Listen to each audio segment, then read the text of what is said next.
Assalamualaikum warahmatullahi wabarakatuh.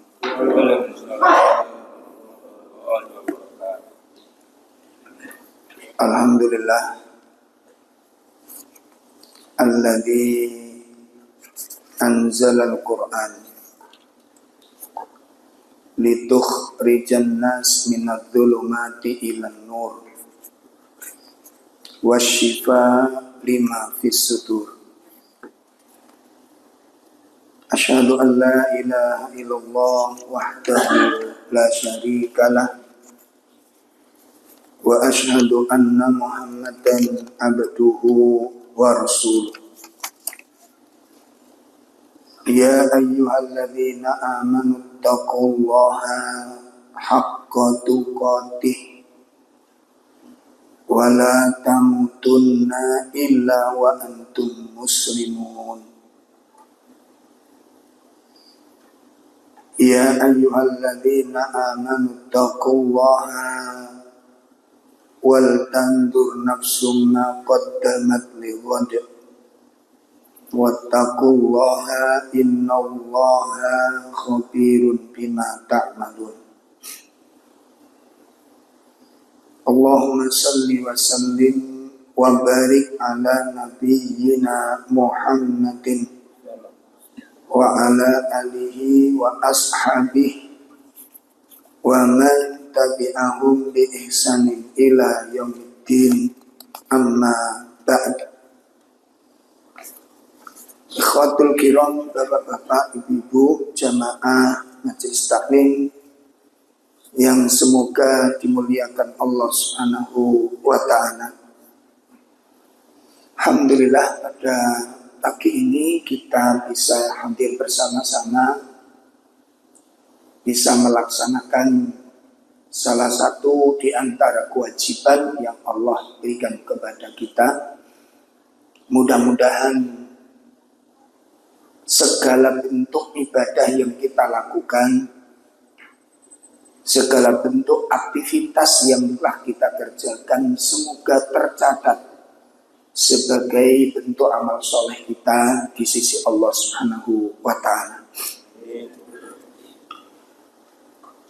Salah satu yang perlu kita pahami dan agar menjadikan amal ini berkualitas,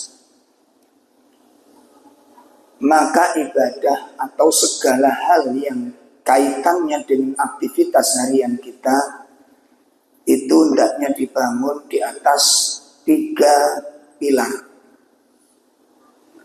Hendaknya dibangun di atas 3 pilar seluruh rangkaian ibadah kita. Ini yang nantinya akan menjadikan aktivitas kita itu berkualitas. Ibadah ini berkualitas.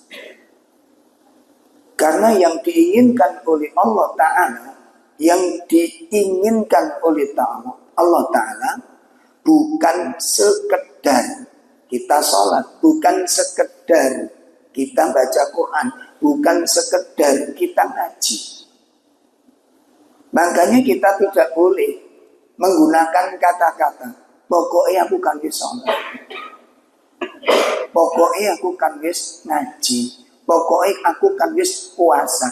Kalimat ini kalimat yang digunakan oleh sebagian orang, pokoknya aku kan wis sholat, ini kalimat yang enggak berkualitas. Ini kalimat enggak baik, Pak.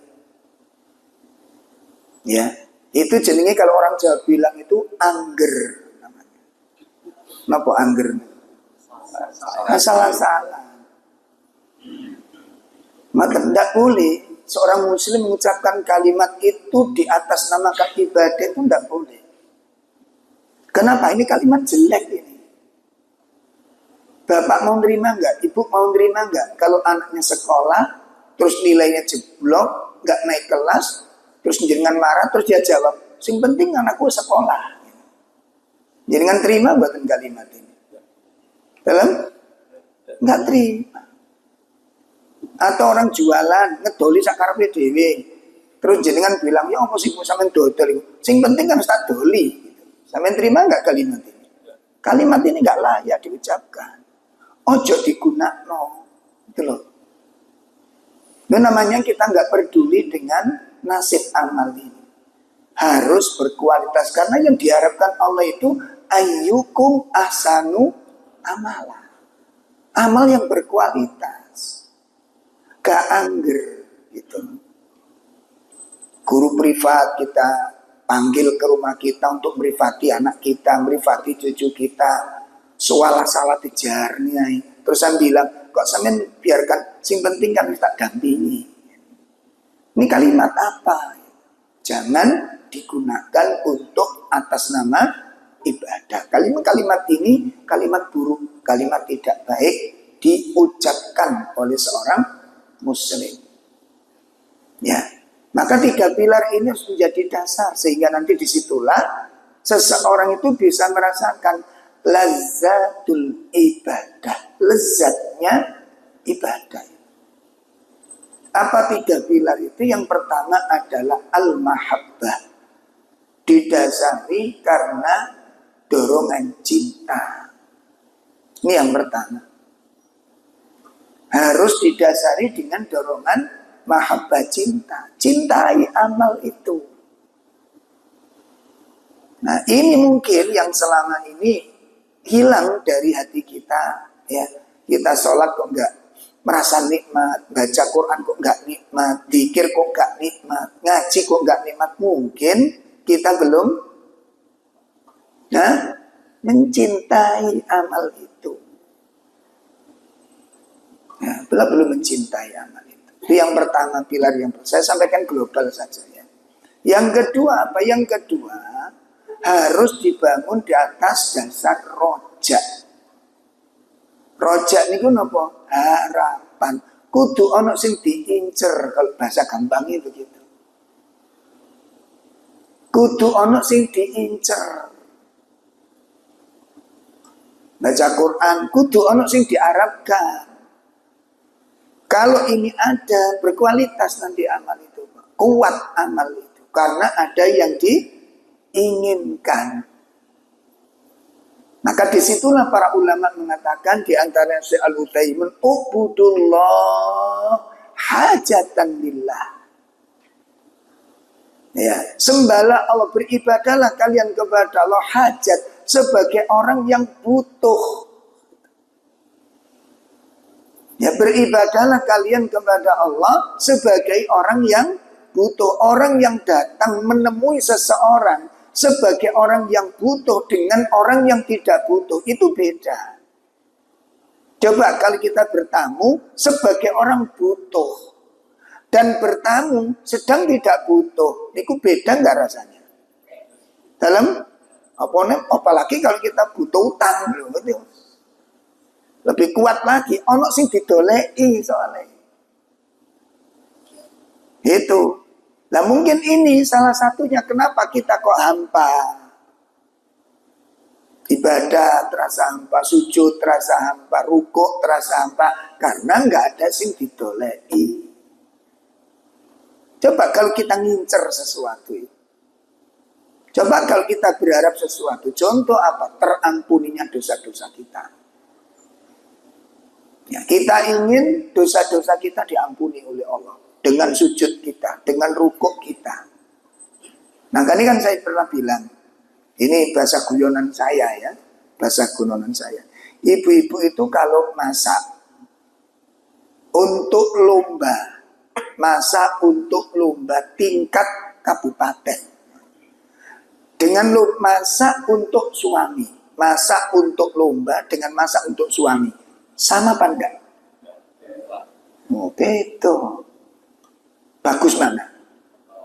Oh, Coba bikin nasi goreng. Bikin nasi goreng. Tapi untuk lomba.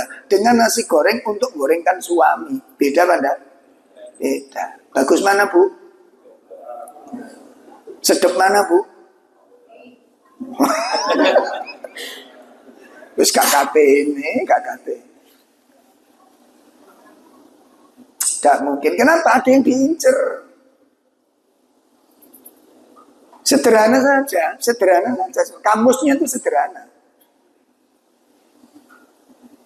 Kalau seseorang membuat sebuah karya, lalu ingin karyanya itu diberi penghargaan, apa yang harus dilakukan? Sederhana saja, simpel saja.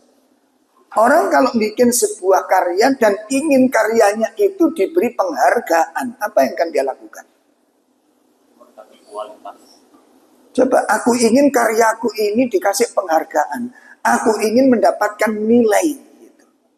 Maka dia akan tampilkan sebuah tampilan yang terbaik. Dia akan tunjukkan karya terbaik dia. Karena dia ingin dihargai. Coba ayo direnungkan yang benar, Pak. Waktu kita berdiri baca Al-Fatihah waktu sholat, ingin nggak bacaan Al-Fatihah itu dihargai oleh Allah? Ingin nggak? Ingin nggak bacaan surat-surat yang kita baca itu dihargai oleh Allah? Ingin nggak waktu rukuk itu baik-baik gerakannya maupun bacaannya? Aku ingin rukukku ini dihargai oleh Allah. Kalau itu kita rasakan, baru ibadah ini berkualitas. Kalau enggak, jangan mimpi kita untuk berkualitas. Karena enggak ada yang diharapkan. Ya, makanya para ulama menyebutkan tafsir di dalam Al-Quran itu ketika menyebutkan sifat-sifat pengikut Rasul Sallallahu Alaihi Wasallam. Pengikut Rasul Sallallahu Alaihi Wasallam. Ya, disebutkan di dalam surat Al-Fatah. Ya, surat 48. Ayat terakhir. Ya, kita simak surat 48 ayat terakhir. Allah Subhanahu wa ta'ala berfirman di sana, Muhammadur Rasulullah walladzina ma'ahu asyidda'u 'alal kuffari ruhama'u bainahum تراهم ركعا سجدا يبتغون فضلا من الله ورضوانا سيماهم في وجوههم من أثر السجود. Iya.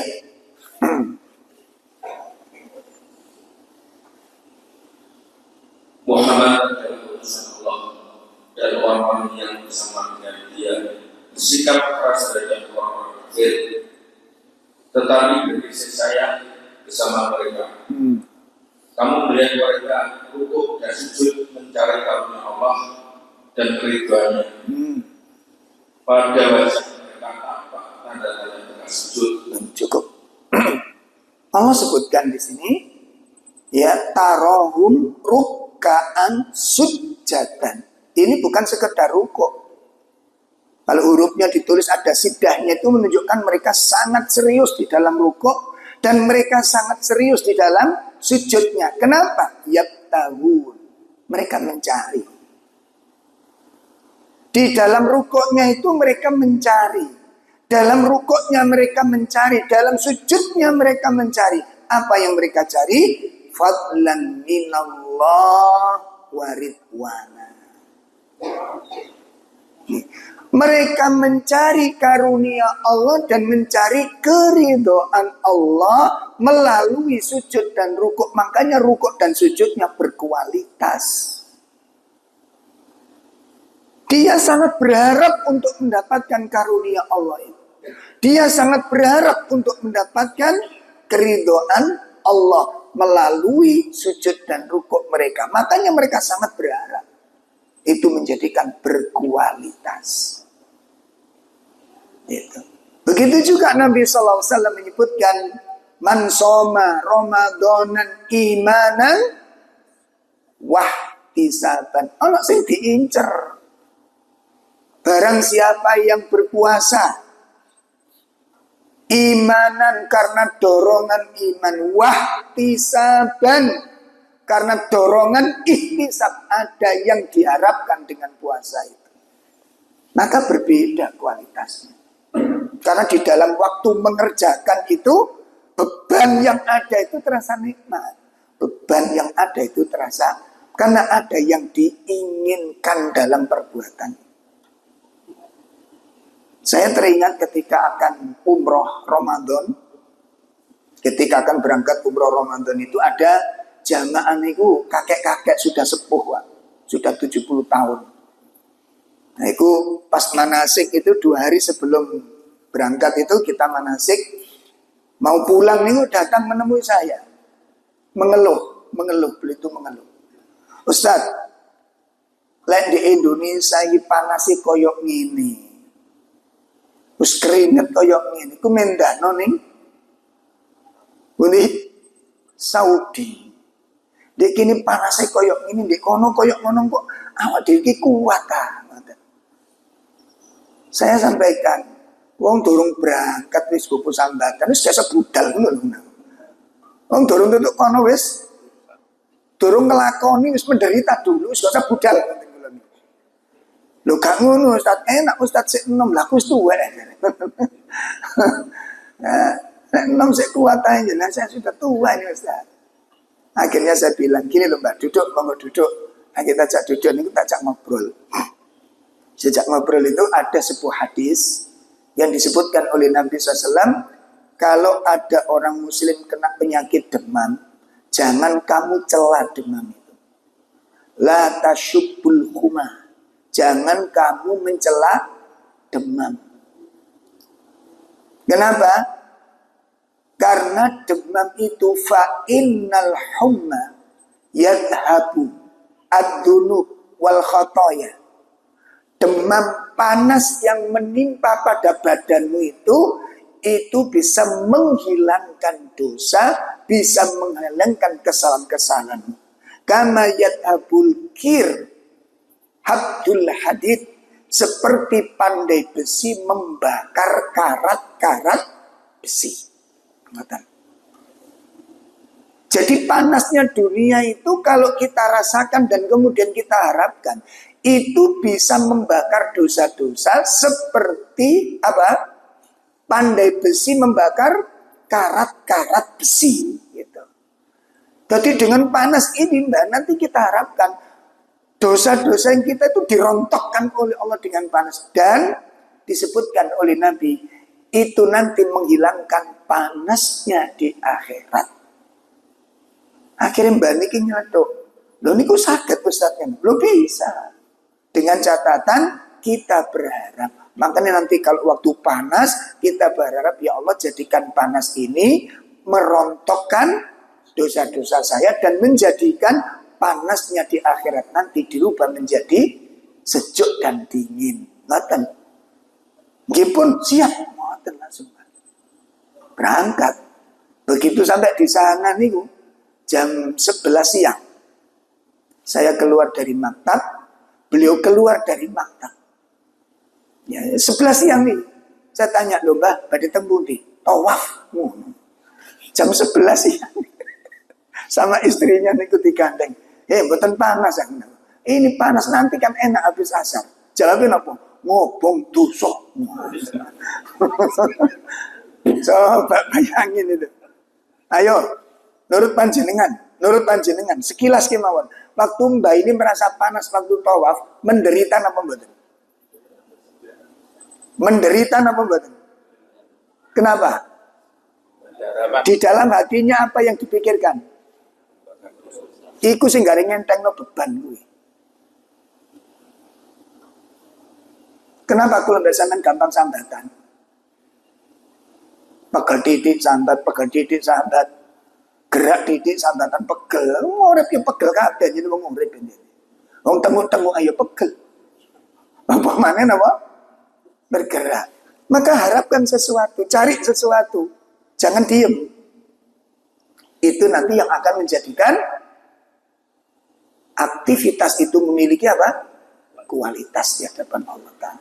Jadi kita menikmati beban itu dinikmati. Gitu. Kenapa? Karena ada harapan ini tadi. Menjadi penghapus dosa, menjadi pengangkat derajat-derajat kita di sisi Allah Subhanahu wa Ta'ala. Maka kita berharap Bapak-bapak ini pilar yang kedua. Harus ada yang diharapkan. Yang ketiga adalah pilar khauf. harus khawatir, harus takut, jangan sampai ibadah ini enggak diterima. Sehingga wajah hati itu beda. Ya, ini 3 pilar ibadah agar ibadah yang kita lakukan ini betul-betul berkualitas. Yang pertama cinta, yang kedua berharap, yang ketiga itu faedah dari surat Al-Fatihah. Yang pertama Alhamdulillah, yang kedua Ar-Rahmanir-Rahim, yang ketiga Maliki Yaumiddin. Itu 3 pilar dalam ibadah. Baik Bapak Ibu, mungkin di lain waktu nanti kita jelaskan secara rinci tentang 3 pilar ibadah ini. Menindaklanjuti dari kitab Khulasah Ta'dhimil Ilm tentang bersungguh-sungguh di dalam fokus, ya, disibukkan dengan mempelajari Al-Quran. Materi yang sudah pernah kita bahas itu tentang kedudukan Al-Quran. Ya, kedudukan Al-Quran. Nah, hari ini kita akan mengenal sifatul Quran. Sifatul Quran. Sifat-sifat Al-Quran. Yang pertama,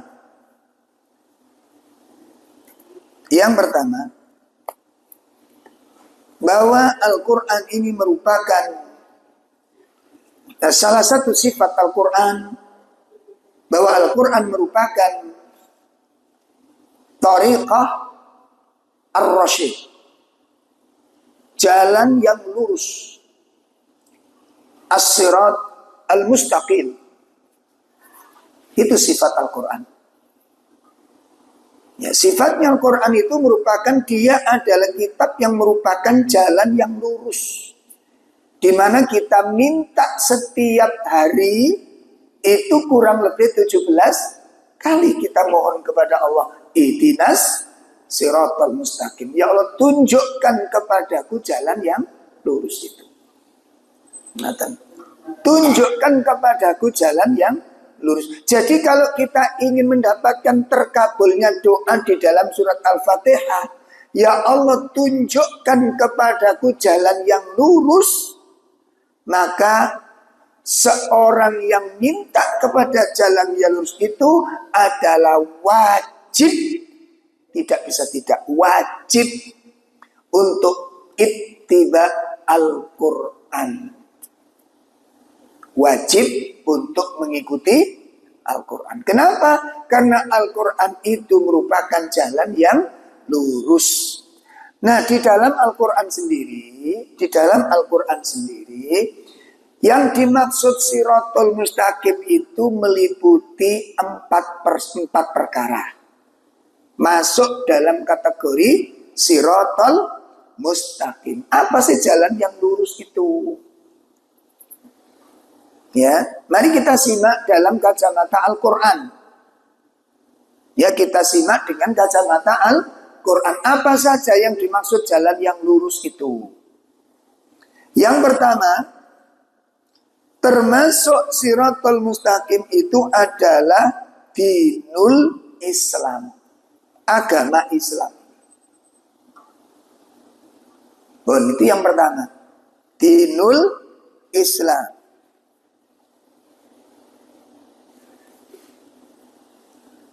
Hal ini disebutkan oleh Allah Tabaraka wa Ta'ala di surah 6 ayat 153. Kita buka surat 6, surat Al-An'am ayat 153.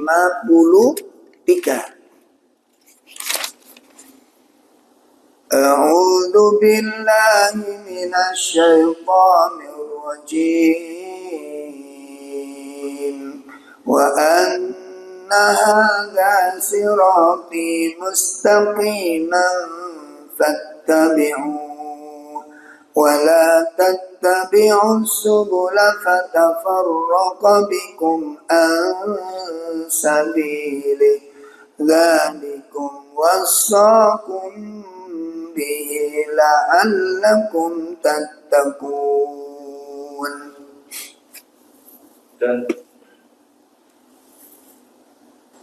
dan sungguh inilah jalanku yang lurus. Maka ikutilah, jangan kamu ikuti jalan-jalan yang lain yang akan menceraikan kamu dari jalannya. Demikianlah dia memerintahkan kepadamu agar kamu bertakwa. Masya Allah, ini yang disebutkan oleh Allah Subhanahu wa taala di dalam ayat ini, wa anna hadza, kalimat ini sesungguhnya hadza ini, itu yang dimaksud adalah dinul Islam.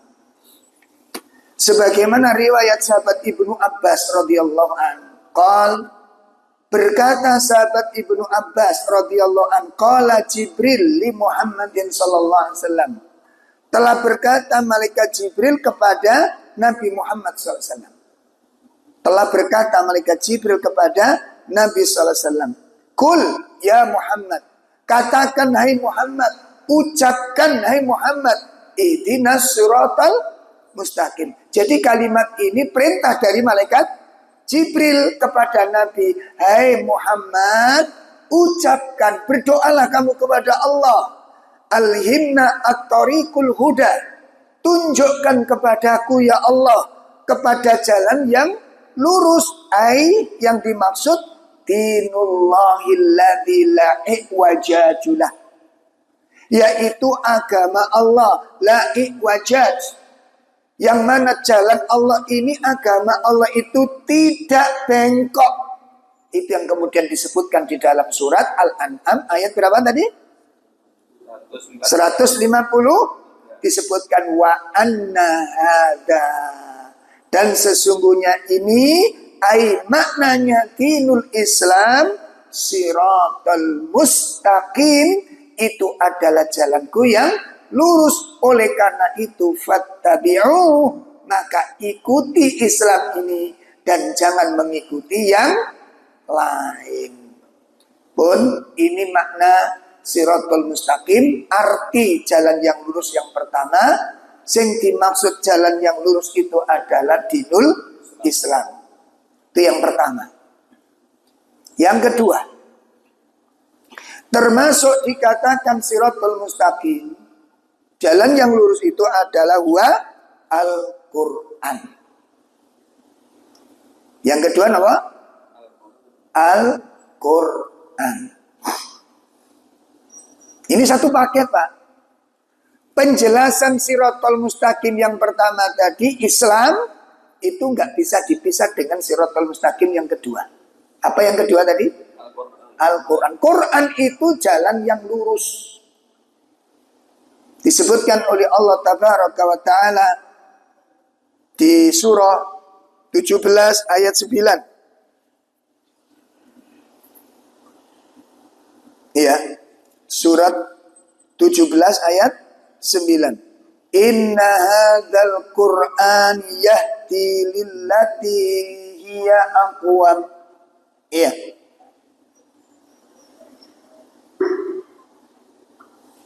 Sungguh Al-Quran ini memberi petunjuk ke jalan yang paling lurus dan memberi kabar kepada orang mukmin yang mengerjakan kebaikan bahwa mereka akan mendapat pahala yang besar.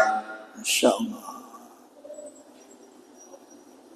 Ini disebutkan oleh Allah Tabaraka wa Ta'ala sendiri di dalam surat 17 ayat 9. Inna hadzal Qur'an, sesungguhnya Al-Quran itu yahdi lillati hiya aqwam. Al-Quran itu memberi petunjuk kepada jalan yang lebih lurus. Ini yang kedua, penjelasan siratal mustaqim. Sehingga dengan adanya ayat ini, apabila orang mengikuti Al-Quran, mengamalkan kandungannya, menjalankan perintah-perintah Al-Quran, berarti dia berada di atas jalan yang lurus. Sebagaimana disebutkan pula oleh Allah di dalam surat 20 ayat 123. Surat 20, 123.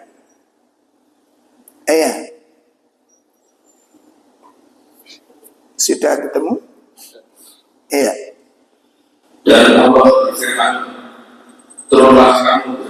di surga bersama-sama.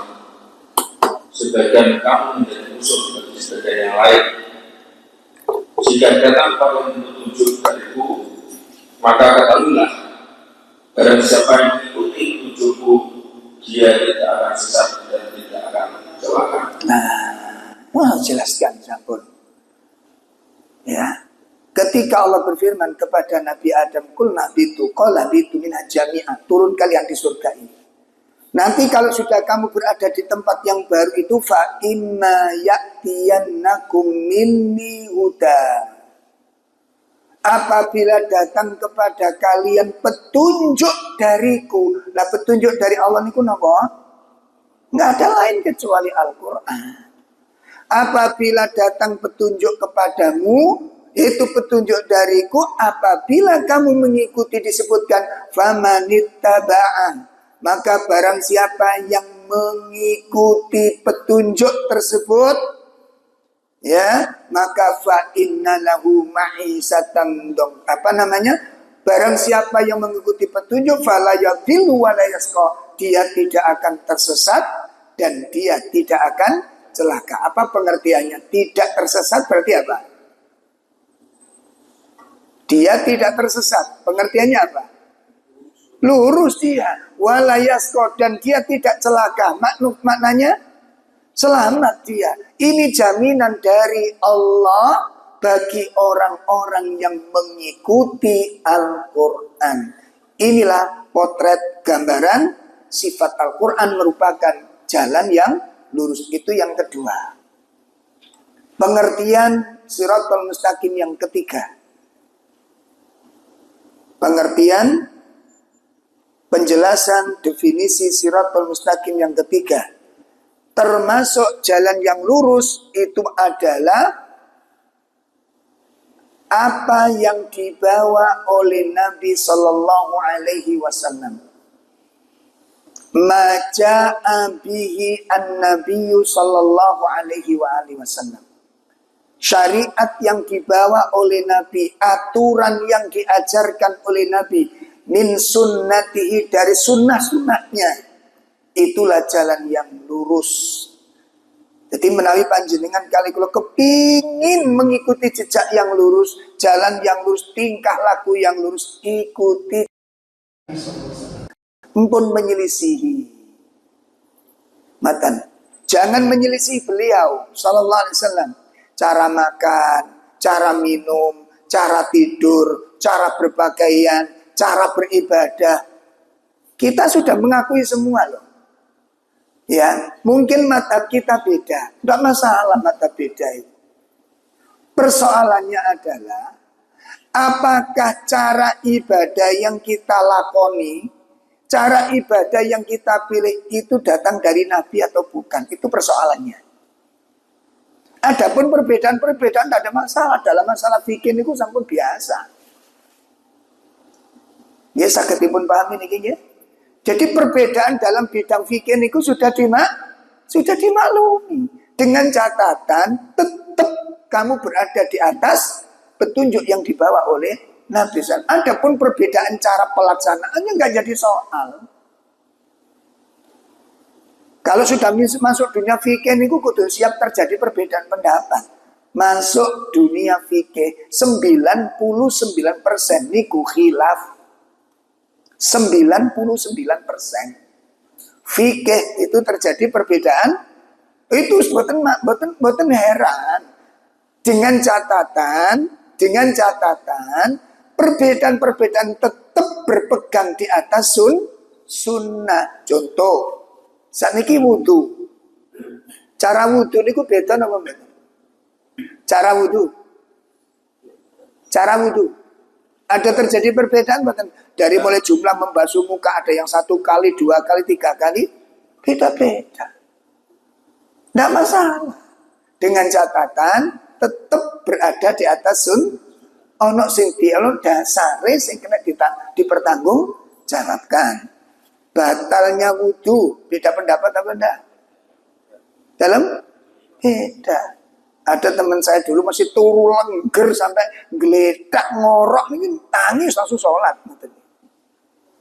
Tak ingatkan, nek turun geletak ngono ku nek esuk wudu. Tono hadis ngono langsung. Nah, ini Nabi turu. Turu niku ana 3 macam. Tidur itu ada beberapa macam. Lah sahabat tidur sampai mendengkur, niku tidurnya dalam keadaan duduk sempurna. Duduk sempurna niku pripun? Nggih kados manten jenengan niku sila ngeten iki sambil nunggu Nabi.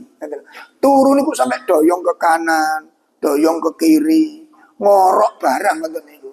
Begitu dikomati langsung sholat tanpa wudu. Itu tidur dengan sempurna.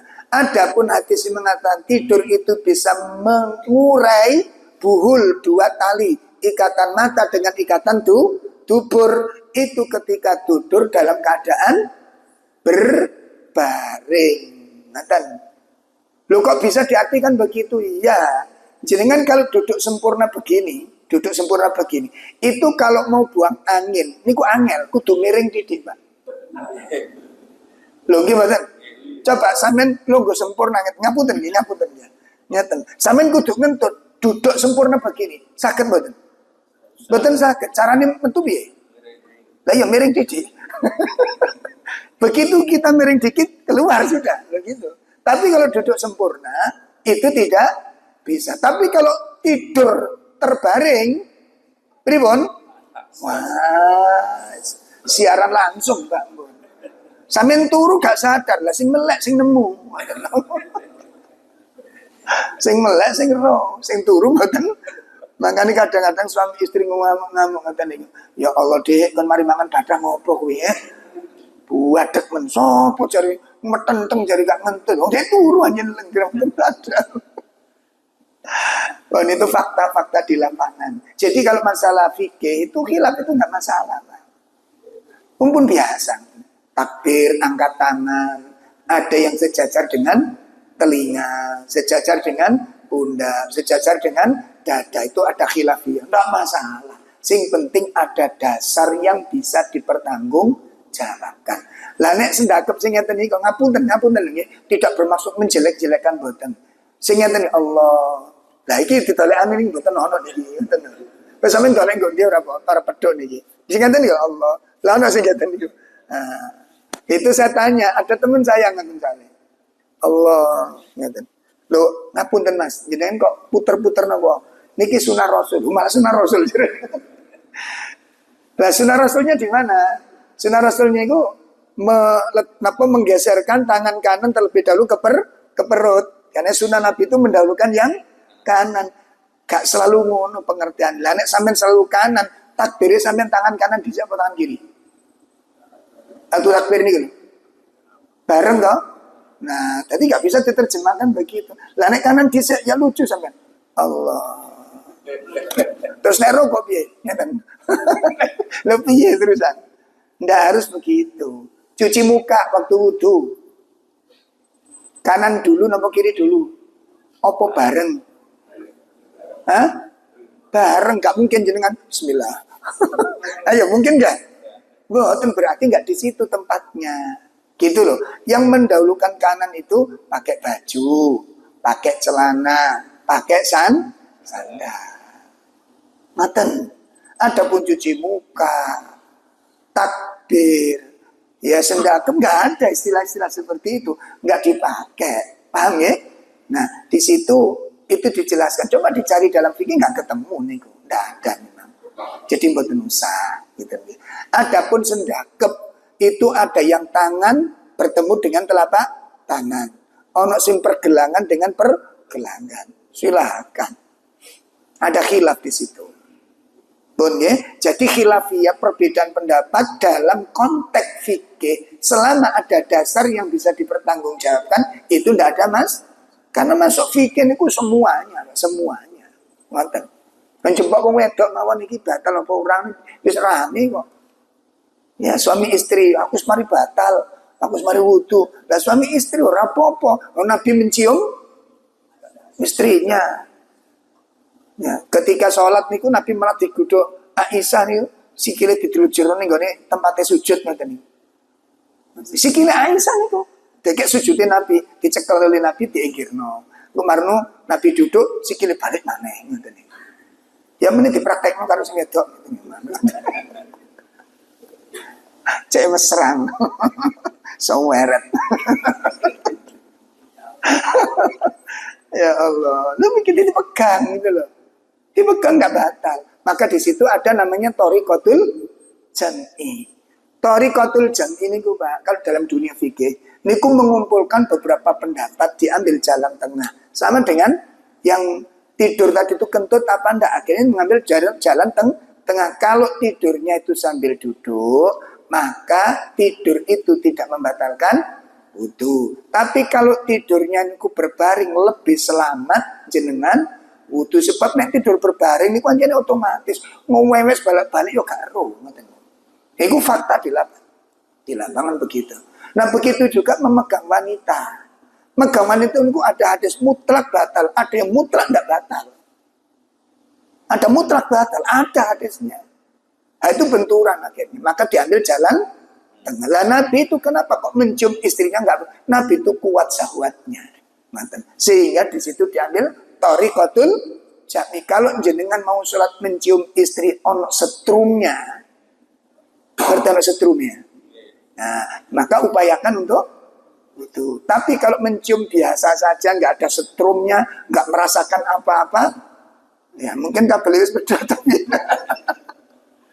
ya nggak ada masalah gitu loh, nggak ada masalah. Itu namanya thariqatul jam'i, mengumpulkan dua, jadi diambil kedua-duanya, diambil jalan tengah tadi itu. Itu di dalam dunia fikih ini perlu kita pahami singkat terus mengatakan jembatan apa kisruh di dalam masalah ibadah. Sampai jelas ya. Nanti jenengan kaji Pak seluas-luasnya. Lah nek saged nggih. Sampun ngaji kitab Bulughul Maram napa dereng? Sampun.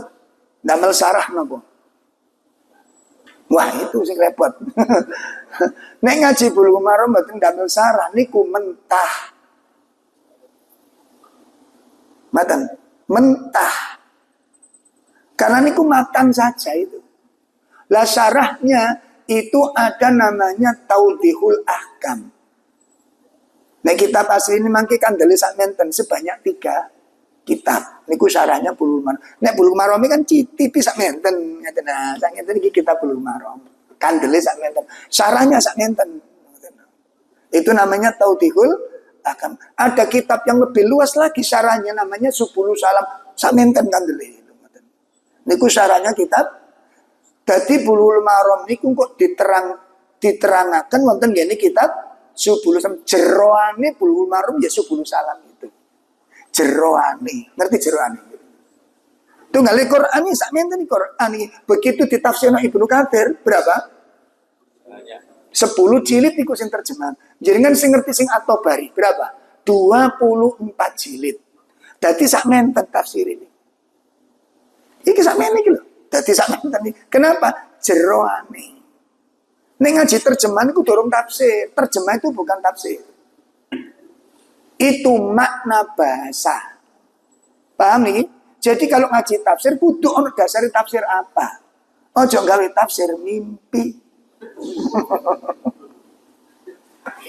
Ya. Lah tafsir Jalalain itu tafsir yang paling tipis di pondok pesantren. Paling tipis itu tafsir Jalalain itu 2 jilid. Saya punya soalnya. Lah di kitab tafsir Jalalain itulah Imam Suyuti 2 Imam Jalal, makanya disebut Jalalain itu 2 Jalal. Gitu loh. Ya, Jalalain itu 2 Imam Jalal, namanya Jalaluddin Suyuti dan Jalaluddin siapa yang satunya itu? Itu 2 Jalal. Lah di tafsir Jalalain itulah disebutkan Imam Syafi'i berpendapat wanita wajib bercadar. Temriku malah. Makanya ketika Bapak Quraisy Shihab mengatakan, oh tidak ada satu tafsir, kan aku bocok Pak Quraisy. Nggak benar. Karena saya punya kitabnya. Pak Quraisy Shihab, saya baca tafsir-tafsir ulama, nggak ada yang mengatakan cadar. Nggak benar ini, nggak benar. Dalam hal itu beliau keliru. Karena saya baca, kita punya kitabnya. Jelas ya? Baik. Bon, itu yang ke berapa tadi? Jadi yang kedua tadi apa? Al-Quran. Yang ketiga apa? Apa yang dibawa oleh. Jadi nopo sing diajari Nabi niku itu jalan yang lurus, Pak. Ojo diwalak-walik sak niki sing ngamal Nabi malah dituduh sing mboten-mboten, dicela, difitnah yang macem-macem. Ngoten lho. Dulu dituduh sing jenggoten, sing celana cingkrang dituduh napa? Teroris. Ngoten. Lho kenapa? Ternyata teroris sing kecekel munu kabeh. Jenggoten kabeh, celanane cingkrang kabeh. Sing wedok cadaran kabeh. Iku anggota teroris. Jadi ojo dipadak nih. Bentuk sama itu belum tentu statusnya sama. Saya pernah diundang oleh Pak Ambar itu di kantornya sana, di Kodikal itu. Jadi waktu ngaji niku tuh kantoran niku Pak napa niku Pak jenderalin napa niku. Dadi mboten delok wajahku, delok celanaku lho. Tak segetak kali kula. Sampeyan kok delok celanaku lha apa? Ngene lho Pak. Aja dipadakno nggih ya. Aja dipadakno. Bentuk sama, status sesuatunya itu belum tentu sama. Sampe tak takoni sak niki. Petis ambek telek lintung iku padha apa ora? Warnanya sama. Hah? Warnanya sama. Sama bentuk. Rasa beda. Nek gak percaya, cobaan. Nek kula gak usah nyoba soalnya kula pun percaya. Nek petis sampai telek lintung itu beda. Makanya aku gak perlu nyoba karena aku percaya. Nek sampean gak percaya, cobaan. Lah beda. Ngono. Pahami? Jadi tidak setiap yang coklat niku telek lintung. Pun saged dipahami mboten? Saya masih ingat dulu pertama ngaji Quran hadis, Pak. Pertama kali ngaji Quran hadis di muridnya Pak Kiai Subroto yang punya Al-Fatah Buduran. Nah itu. Jadi ini loh Mas Raub nggih. Sampeyan ndolek pisang goreng, sampeyan nang warung sing dodol gorengan. Ojo mlebu WC, ngono piye? Lah nduk WC ku ono bentuke pisang goreng. Oleh guyoni kula ngoten niku. Bentuke pisang goreng, warnane ya kaya pisang goreng. Iku bekase pisang goreng. Ngoten. Wis gak usah diterjemahno. Pun pahami. Aja dipadak-padakno. Bentuknya sama Amrozi ya ngoten niku. Imam Samudra nggih ngoten niku. Akidah kita beda.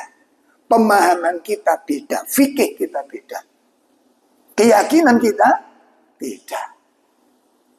Begitu. Jadi aja dipadak-padak. Alhamdulillah lewat. Ganti mana saniki.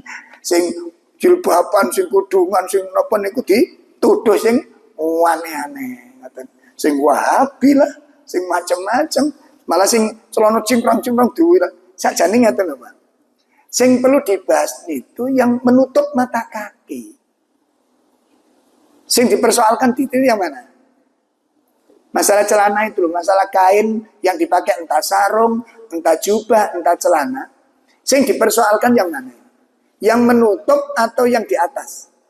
Yang menutup, yang dipersoalkan. Yang di atas mata kaki itu nggak masuk pembahasan. Berarti wes selesai aman. Sing dipersoalkan itu yang menutup mata kaki. Kata lho, Pak. Nah, saya ke rumah Pak De saya, dinginin Beluru nih, hari raya nih. Langsung ditakoni, sampean nyambung nang Kediri tadi. Loh, apa urban Kediri? Ternyata dikira LDI saya. Oh, mboten Pak De, mboten. Saya jamak bersama masyarakat saya sholat di masjid saya, di kampung saya. Kalau LDI kan enggak mau, jamaah sama kita enggak mau, Pak. Ya, harus bermakmum dengan sama-sama jamaah. Karena bermakmum dengan kita niku hukumnya la halalalah. Tidak halal hukumnya. Berarti apa? Haram. Itu LDII. Saya diskusi 2 hari dengan Ustadz LDI. Karena saya dulu pernah ngaji kitab itu, namanya Kitabul Imarah. Jadi saya khotam Kitabul Imarah khotam saya. Saya Ustadz Abu Jibril itu sama dulu ngaji. Bareng-bareng satu tempat itu. Ya. Nah, jadi di situ diajarkan memang begitu. Tidak halal kalau tidak punya pemimpin. Tidak halal kalau tidak baik dan seterusnya. Itu perkataan Umar bin Khattab. Sehingga mereka tidak mungkin orang LDI mau sholat jamaah bersama kaum muslimin yang lain. Nggak mungkin mau. Pasti sholat sendiri. Karena nggak halal hukumnya. Urip sampean dhewe niku mboten halal, maka dikatakan kafir. Mboten. Sampai ada peristiwa itu, napa niku saudara gak terima tukaran gara-gara napa? Jemuran niku kudanan ngoten napa. Dintasi karo Mase. Lah Mase niku dudu LDI. Ngoten niku direndemane diumbah maneh ngoten. Dan itu terjadi. Konsultasi ke saya. Terus jawaban Ustaz ini keplok naik. Bahasa guyonan ngoten. Lah ini dikatakan kan kafir ya, piye sesat gak karu-karuan. Saya sempat diskusi 2 hari ya, kelagepen mereka tak tanya, wong saya punya kitabnya gitu. Bon ya. Nah, sekarang yang ketiga, dasarnya Nabi itu, jadi kalau kita mengamalkan Nabi, saya dulu nggak pakai jenggot, begitu ngaji kitab Riyadhus Shalihin, ayo Bapak jenengan punya kitab Riyadhus Shalihin apa? Kitab Riyadhus Shalihin itu yang nulis Imam Nawawi. Sama dengan kitab Arba'in Nawawi. Lah kitab Imam Nawawi niku madhab Syafi'iyah. Loh, bermadhab Imam Syafi'i. Saya ngaji kitab beliau dan saya ngingu jenggot itu gara-gara ngaji kitab Riyadhus Shalihin. Mantan. Saya meninggikan kain di atas mata kaki juga gara-gara ngaji kitab Riyadhus Shalihin. Nanti dibuka babul libas, bab cara berpakaian. Sambil tinggali wonten ini kitab Riyadhus Shalihin. Kalau terjemah ada di jilid 2, bab awal. Mantan. Bagaimana Rasulullah itu berpakaian? Saya dulu nggak pakai jenggot. Setelah ngaji kitab Riyadhus Shalihin, itu status sunahnya jenggot itu bukan sunnah kados. Ayo jenengan kali kula mengartikan sunnah niku pengertiane apa? Ayo, yang apa? Saya penjelasan apa sih dimaksud sunnah nih?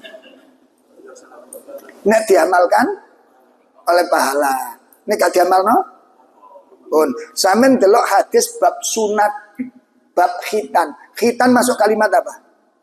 Sunnah kalimatnya. Kalimatnya menggunakan kata sunnah, termasuk sunnatul anbiya yang disebut dengan sunnah fitrah. Itu ada 10 dari Nabi Ibrahim sampai Nabi Muhammad. 10 amal itu nggak pernah ditinggalkan. Salah satunya khitan. Lah sampean kok sunat? Jadi kan sunat namun betul. Kau usah wong sunat. Ternyata kalimat sunnah itu bukan menunjukkan bahwa perbuatannya itu sunnah. Nikah masuk kalimat apa? Sunnah. Man rohibaan. Sampeyan nek gak nikah piye kira-kira? Hah? Padahal sunnah atau wajib? Kalimatnya menggunakan kalimat sunnah. Hukumnya wajib. Saged dipahami ini? Nah, 10 sunnah fitrah itu gak pernah ditinggalkan oleh para nabi. Dari mulai Nabi Ibrahim sampai Nabi Muhammad SAW. Semua nabi mengamalkan 10 sunnah itu. Disebut dengan sunnatul fitrah.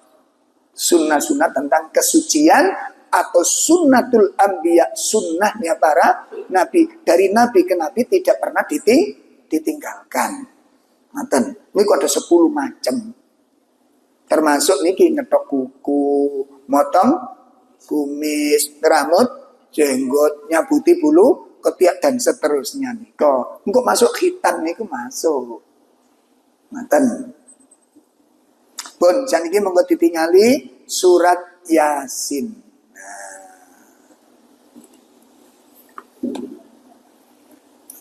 Yang menunjukkan bahwa ajaran Nabi itu berada di atas jalan yang lurus. Apa yang diajarkan oleh beliau itu berada di atas jalan yang lurus. Surat berapa? 36 ayat 34, ayat 3 dan ayat 4. Ayat 3 dan ayat 4. Dimulai ayat pertama saja. Bismillahirrahmanirrahim. Yasin wal Qur'anil Hakim. Innaka laminal mursalin ala siratim mustaqim. Ya. Ya, dari awal. Ya, dari awal. Bismillah. Ya, Yasin, demi Al-Quran yang penuh hikmah. Sungguh engkau Muhammad adalah salah seorang dari Rasul-Rasul yang berada di atas jalan yang lurus. Nah. Inna kalaminal mursalin, ayat 3. Sesungguhnya engkau Muhammad itu benar-benar dari kalangan para Rasul. Engkau hai Muhammad benar-benar dari kalangan para Rasul. Ala siratin mustaqim, yang berada di atas jalan yang berarti apa yang diajarkan Nabi itu adalah ajaran yang lurus. Jangan dicela, jangan dicaci. Nanten, paham ya? Nah, makanya jenengan cobalah kitab, beli kitab, cek ngertos, nanten. Nah, saat ini mau jenggotan Wahabi, jadi paling wedi kabeh sing kate jenggotan. Jenggotan Wahabi.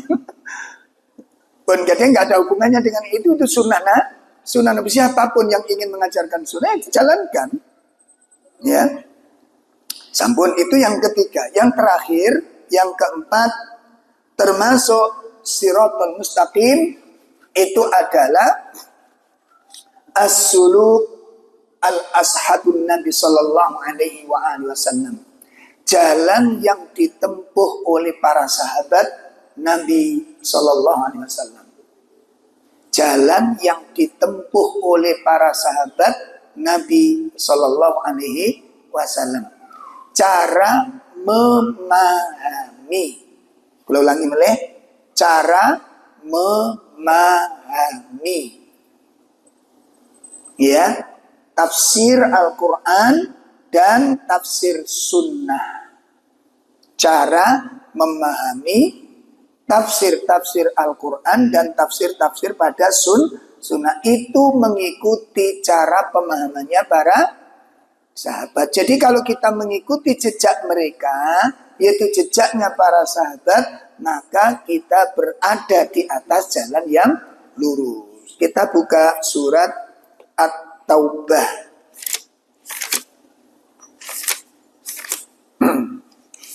Kita buka di surat At-Taubah ayat 100. Surat At-Taubah ayat 100. Mengikuti jejaknya para sahabat itu mencapai pada derajat yang Allah ridhoi. والسابقون الأولون من المهاجرين والأنصار والذين اتبعوهم بإحسان رضي الله عنهم ورضوا عنه وأعد لهم جنات تجري تحتها الأنهار خالدين فيها أبدا ذلك الفوز العظيم. Ya. Dan orang-orang yang terdahulu lagi yang pertama-tama masuk Islam, di antara orang-orang Muhajirin dan Ansor, dan orang-orang yang mengikuti mereka dengan baik, Allah ridho kepada mereka dan mereka berridho kepada Allah. Allah menyediakan bagi mereka surga-surga yang mengalir di bawahnya sungai-sungai. Mereka kekal di dalamnya selama-lamanya. Itulah kemenangan yang agung.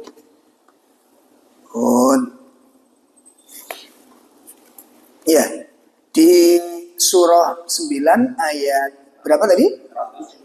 Orang yang pertama kali masuk Islam, generasi pertama kali yang masuk Islam, pertama dari kalangan muhajirin, yaitu orang-orang yang berasal dari Mekah, dan orang-orang Ansor generasi yang datang dari Madinah. Ini dua generasi terbaik yang pertama kali mengikuti Nabi. Orang Muhajirin dan orang Ansor. Lalu Allah mengatakan walladzina taba'uhum bi ihsan. Dan generasi siapapun orang-orang yang mengikuti mereka dengan benar. Sabu jelas nih?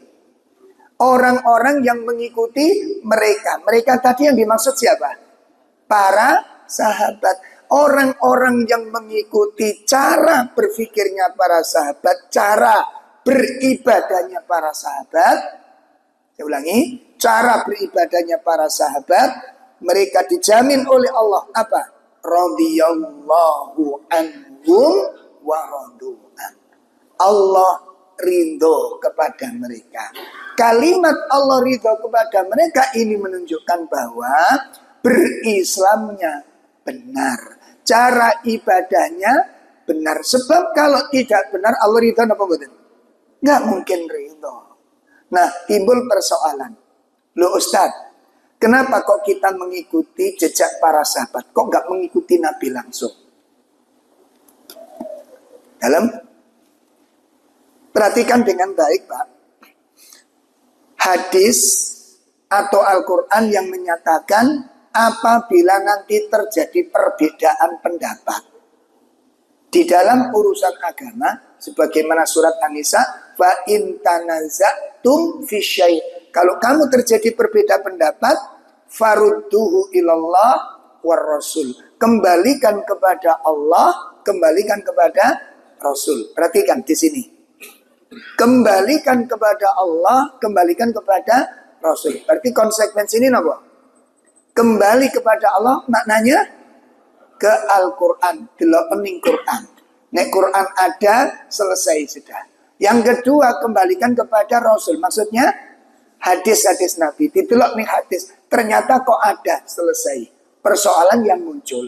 Ini kalau di zaman Nabi, nggak ada yang sulit penerapannya ini.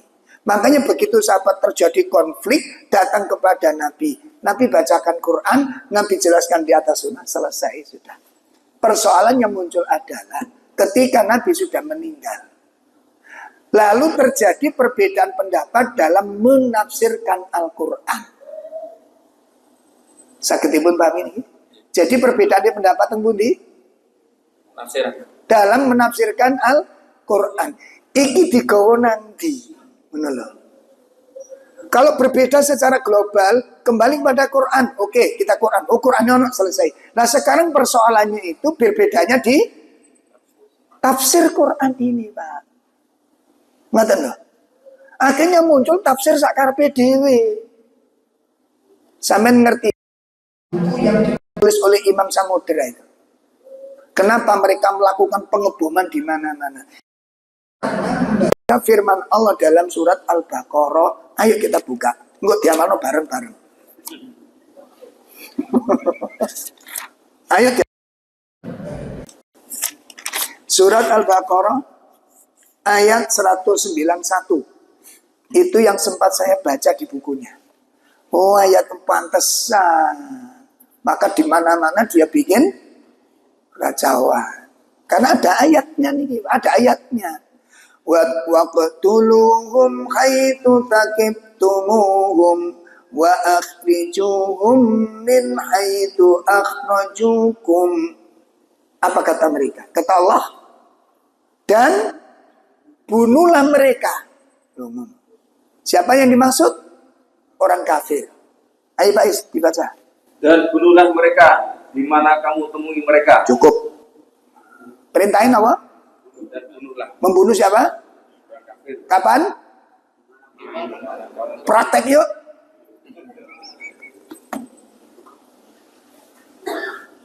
Ada perintah apa enggak? Ada perintah apa enggak? Perintah membunuh ini. Bunuh mereka dimanapun kamu temukan. Kapan ayat ini diturunkan?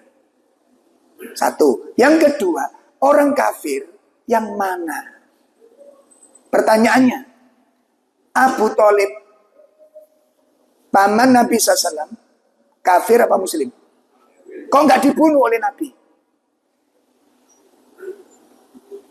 Halo? Perintahnya? Kok Nabi nggak membunuh paman beliau? Nanti ada kisah-kisah menarik itu, Masya Allah. Ada orang kafir musyrik yang melindungi Nabi. Melindungi Nabi ketika dalam pengejaran orang-orang Taif. Itu dilindungi orang-orang musyrik. Kenapa dilindungi? Pas perang Badar, ada orang-orang kafir ditawan, dikatakan apa? Ini kalau yang minta orang kafir yang pernah melindungi saya itu tak bebas dan penjara. Padahal yang melindungi beliau siapa? Jadi orang kafir ini kok dibagi-bagi, Pak. Ada kafir mu'ahad, ada kafir dhimmi, ada kafir harbi. Kafir itu dibagi menjadi 3. Matan. Kafir mu'ahad, kafir yang punya perjanjian damai. Nggak boleh diganggu hartanya maupun jiwanya. Nggak boleh diganggu. Di dalam Sahih Bukhari mengatakan, man qatala mu'ahadan lam yarih raihatal jannah. Barang siapa yang membunuh kafir mu'ahad, dia tidak akan mencium bau surga. Matan. Bapak kerja di pabriknya orang Cina, kafir. Terus sampean mulai nggawa barangnya produknya pabrik. Alasannya napa? Sing duwe pabrik ora oleh. Ora oleh, termasuk korupsi waktu, ceklok titip kancane. Cekloknya jam itu, sampean tekone jam 8. Haram duite ora oleh. Gawe surat dokter, ayo. Siapa dia? Gawe surat dokter katanya sakit padahal ngono sampean modele. Terampil jenengan. Boleh apa enggak? Boleh apa enggak? Enggak boleh. Walaupun itu milik orang kafir. Kafir mu'ahad. Kemudian kafir ini itu kafir yang minta perlindungan oleh pemerintah Islam. Yang harus dilindungi, tidak boleh diganggu. Ini hartanya juga nggak boleh diganggu. Sama dengan kalau kita punya tetangga Nasrani. Orangnya pergi, punya pohon pelem matang-matang. Boleh diambil? Man.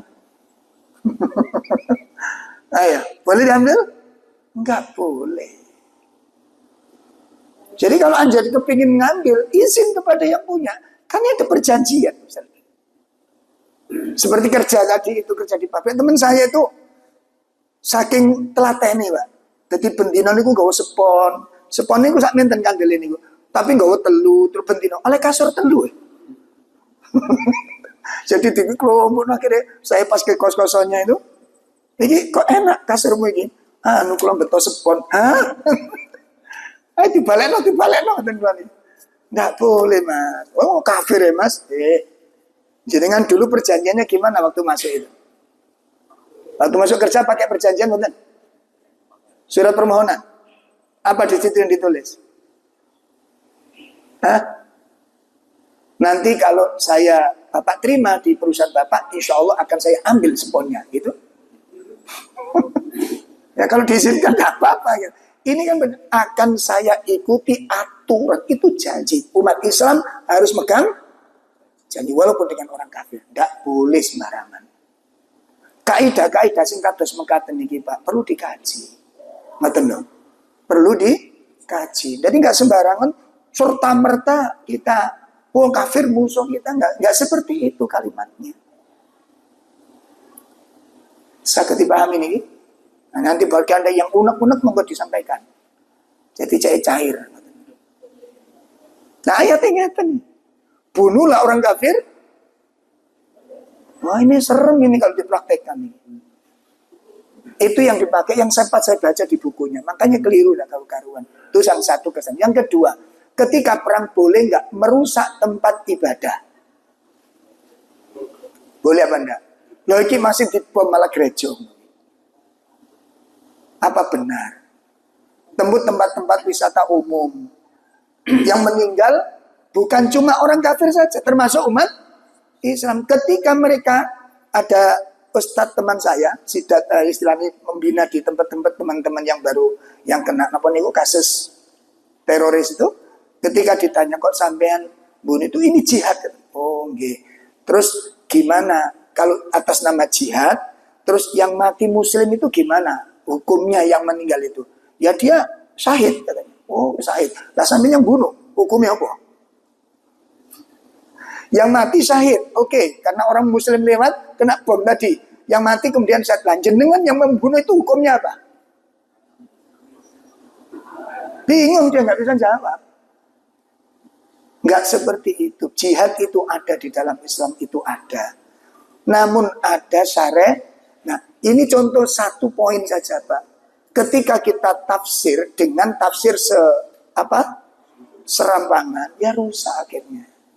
Makanya kita butuh pemahaman yang benar, dan tidak ada pemahaman yang dijamin kebenarannya kecuali pemahamannya para sahabat radhiyallahu anhum. Cara menafsirkan Al-Quran.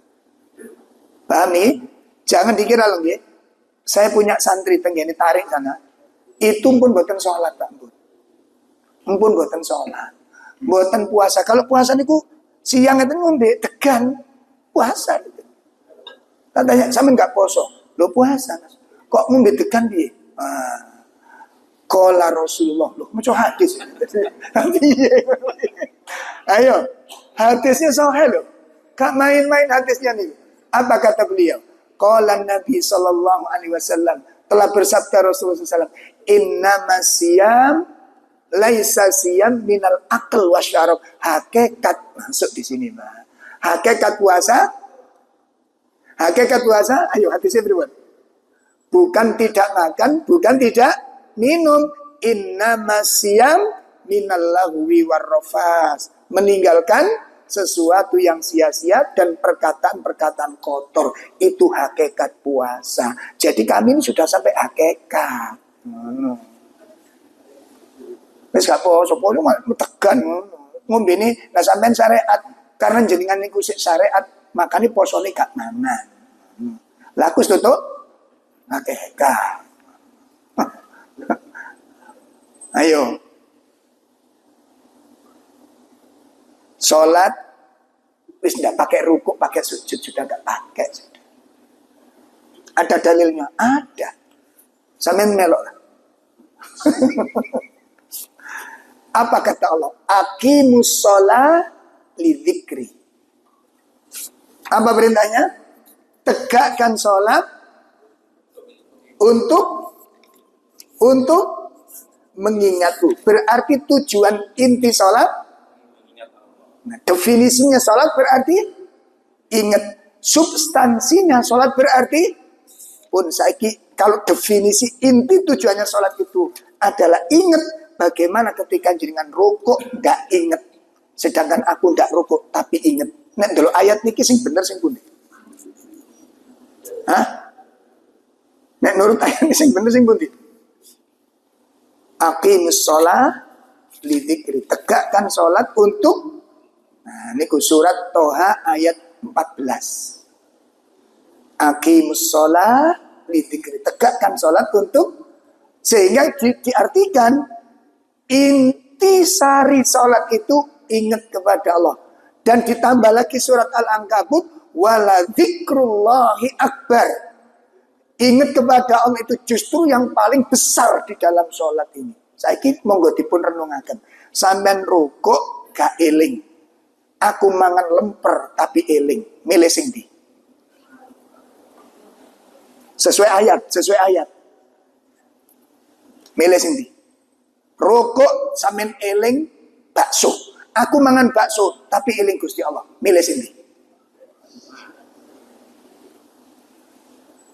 Ayo. Hah? Apa tujuan sholat tadi? Nah, aku mangan bakso, ingat sama Allah. Lah sampean sholat malah eling bakso. Lho piye? Milih sing ndi? Nen delok ayate. Tujuannya adalah ingat. Intinya ingat. Percuma sampean rukuk sujud tapi kan aku tengok-tengok tapi eling pas karutan. Sing sesuai dalil sing sapa? Sampeyan apa aku? Sing sesuai dalil. Sing cocok karo dalil sing pundi? Mangan bakso tapi melo iki ya. Apa seperti itu pengertiannya? Gitu loh Pak. Apa Nabi pernah nggak sholat? Ini harus dikupas. Gitu loh. Saya dipahami ini. Itu penafsirnya siapa yang begini ini? Penafsirannya siapa yang begini? Lah disitulah yang kemudian kita butuh apa? Nah, butuh tafsir yang benar. Dan tafsir yang benar yang tidak diragukan lagi adalah tafsirnya para ulama-ulama yang mengikut para sahabat Nabi Sallallahu Alaihi Wasallam. Jadi definisi Shiratal Mustaqim pagi ini hasil kita ada 4 poin. Definisi Shiratal Mustaqim, jalan yang lurus. Yang pertama apa mau? Islam. Nomor kali Al-Quran. Nomor 2 Sunnah Nabi SAW. Yang ketiga pemahamannya para sahabat. Karena pemahaman sahabat nggak mungkin menyimpang dengan pemahaman Nabi SAW. Cara memahaminya beda nanti Pak. Cara memahaminya beda. Makanya muncul pemahaman sing aneh-aneh. Ya yang na'udzubillah sampai bon ya menyimpang jauh dari jalan yang disepakati oleh para ulama kita. Nanti kalau kepingin yang aneh-aneh tak kirim ya. Sampai yang ditanya di kuburnya, Marrobuka Habib. Tuhan saya adalah Habib si Fulan. Oh, Masya Allah. Siapa nabimu? Habib. Apa kiblatmu? Habib. Masya Allah. Begitu ditanya, kenapa kamu jawab begitu? Karena aku sangat mencintai Habib. Mencintai ulama boleh apa enggak? Wajib. Tapi kalau menjadikan ulama sebagai Tuhan, boleh enggak? Itu yang bermasalah. Jadi kudu diluruskan pemahaman-pemahaman seperti ini. Saya kira ini dulu yang bisa kami sampaikan. Masih pembahasan sifatul Quran.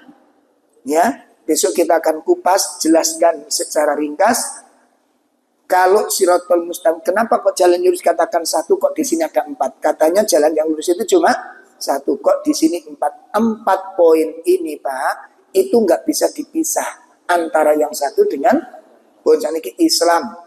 Tadi yang pertama jalan yang lurus adalah Islam. Yang kedua Al-Quran. Yang ketiga Sunnah. Yang keempat para sahabat. Sekarang kita pakai Islam dulu. Islam tanpa Quran bisa apa kita? Bisa apa kita? Gak bisa apa-apa gitu. Sekarang kita pakai Quran tanpa Sunnah, tanpa pakai hadis Nabi. Sholat 5 waktu diterangkan di mana? Di hadis. Sholat Isya, Maghrib, Subuh adanya di mana? Rukuk, sujud, cara rukuk, baca ini ada di mana? Di hadis. Lah, untuk memahami ini supaya tidak keliru di dalam memahami, mengikuti pemahamannya para sahabat. Karena sahabat mendapat tafsir langsung dari siapa? Dari Nabi SAW. Itu persoalan. Yang pertama, sifat Al-Quran merupakan jalan yang lurus. Mudah-mudahan Allah Ta'ala menolong kita semuanya dalam kebaikan, dalam kesolihan, di dalam kelurusan beragama ini. Kurang lebih mohon maaf. Sallallahu ala nabiyina Muhammad subhanakallahumma wa bihamdika asyhadu an la ilaha illa anta astaghfiruka wa atubu ilaik. Assalamualaikum warahmatullahi wabarakatuh.